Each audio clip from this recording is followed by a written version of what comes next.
Hi, I'm Catherine St-Arnaud, soprano, and I'm delighted to be making my COC debut this season as Amore in Gluck's Orfeo ed EURIDICE. Today, I'm going to share some of the history behind this musical masterpiece, as well as what makes the COC's internationally acclaimed production so special. Gluck's opera is all about an unforgettable journey, and I'm excited to join you for this remarkable tale of love, loss, and the redemptive power of music. What are we waiting for? Let's get started.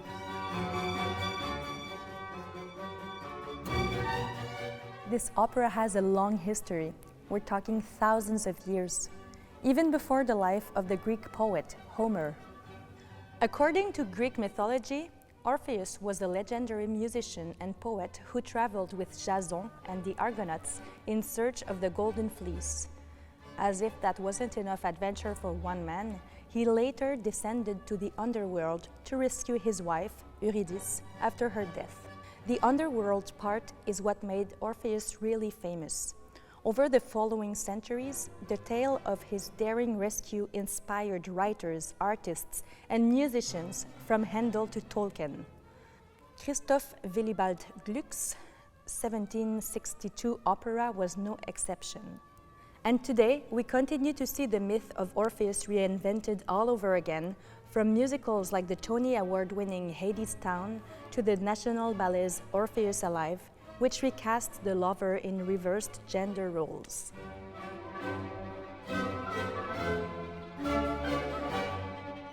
The plot is deceptively simple. Eurydice has died, leaving her husband, Orfeo, devastated. However, the gods take pity on Orfeo, and I, Amore, will appear to tell them that he has been offered a chance to rescue his wife from the underworld. So what's the catch? Orfeo can lead Eurydice back up to the earth on one condition, that he doesn't look back at her once during the perilous journey home. Orfeo accepts the challenge and heads off to confront the Furies, who guard the underworld. Fortunately, he's brought along his trusty lyre, and his sweet music-making charms them so that they agree to let him pass. Next, Orfeo passes through Elysium, a sort of blissful paradise, but until he can find Eurydice, the wonders of this beautiful place are lost on him. At last, she appears.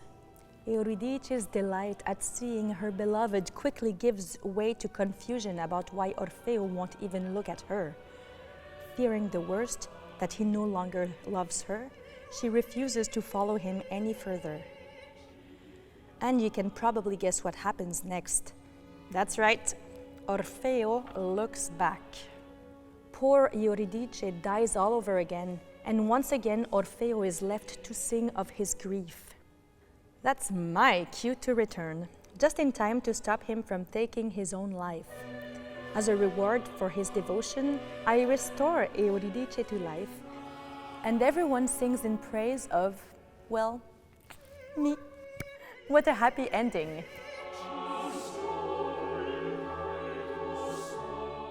Fitting for a tale about the power of love and music, Gluck's opera presented 18th century audiences with a startlingly new sound. Orfeo ed Eurydice was the first of his so-called reform operas, embodying Gluck's desire to achieve noble simplicity in both the music and the narrative. In practice, this meant a style of direct storytelling in which events unfold in real time to a score that is disarmingly simple. For instance, when we first meet Orfeo, instead of introducing his character with a lengthy and complex aria, he simply calls out Eurydice's name 3 times, accompanied by choral lamentation. The music that follows features a song narrative that is simple and poignant. The orchestration continues unbroken throughout, creating a powerful dramatic unity that spans a huge range of emotions, from the terrors of the underworld to the sublime bliss of rediscovered love.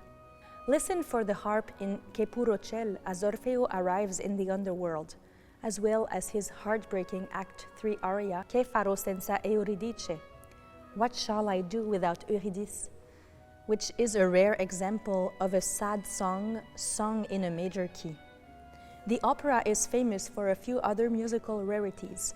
For starters, it was a magnet for emerging musical talents. Everyone who was anyone in the 19th century music seems to have touched it at some point. Jules Massenet played the timpani in Berlioz's 1859 orchestration, which was partially developed by a young Camille Saint-Saëns. And whereas the original production starred the famous alto castrato Gaetano Guadagni, Berlioz rewrote Orfeo's part for a mezzo-soprano voice. In our production, British countertenor Yeston Davies takes on this fascinating role in a COC debut opposite Canadian soprano Anna-Sophie Neher. I don't think I have one favorite part that I am singing, because I like my three interventions. They're very precise, especially the two first ones, because it's all Orfeo's show. He sings from the beginning to the end. It's a marathon for the singer, and we're so lucky to have Yeston doing that because he's amazing. But Amore is kind of the one handling the situation, deciding of what happens with Orfeo and EURIDICE. So I think I like all of my interventions because I kind of get to decide.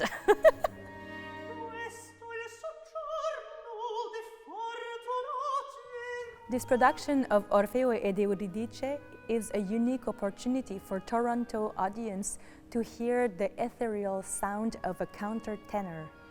Yeston is a Grammy Award-winning countertenor who is widely celebrated for his voice's beauty and technical dexterity.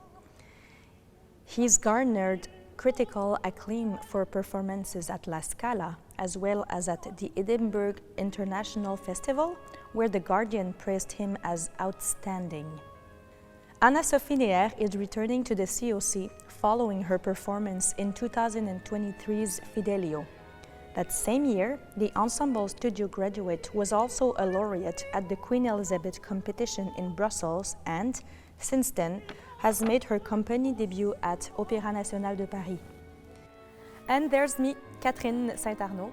I am a soprano who enjoys the beauties of singing both Baroque music and bel canto and French opera. And a funny story about me is that recently I've only been given names of characters that start by A.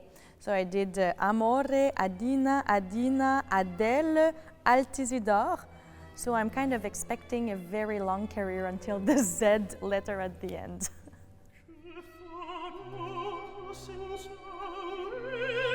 Looking at this Orfeo, COC audiences may recognize Robert Carson's signature style from his production of Tchaikovsky's Eugène Onegin this past spring. Carson is a director whose productions stand out for their simplicity, winning him accolades from the beauty and intelligence of their storytelling. Carson first worked on this production for the Lyric Opera of Chicago about 20 years ago, designing a physical world using as little ornamentation as possible in order to reflect the economy of Gluck's opera. And although directors often bring their worlds to life with background actors and dancers, Carson firmly believed that Orfeo ed EURIDICE should be either entirely danced or have no dance at all. So alas, no pirouettes for me. The result is a production that the Globe and Mail has described as a vivid journey into the underworld. The stage features a sparse set stripped down to a graveled surface and colored backdrops that locate the action in modern times. As a result, the audience's attention remains firmly focused on the three principal singers and chorus from the first note to the very last. So in this production, we are kind of far from the Cupid we're used to see with, arrows and hearts. In the first intervention, I am more of the reflection of Orfeo, and I will be dressed as Orfeo with a suit, a man's suit. And in the second apparition that I do, I will be dressed as EURIDICE, more feminine. So I think it's kind of interesting to see that Amore is I don't know. It has its own personality, of course, but it also brings the notion of genre that is a little bit of all of the above. Because love, amor, is for everyone, right?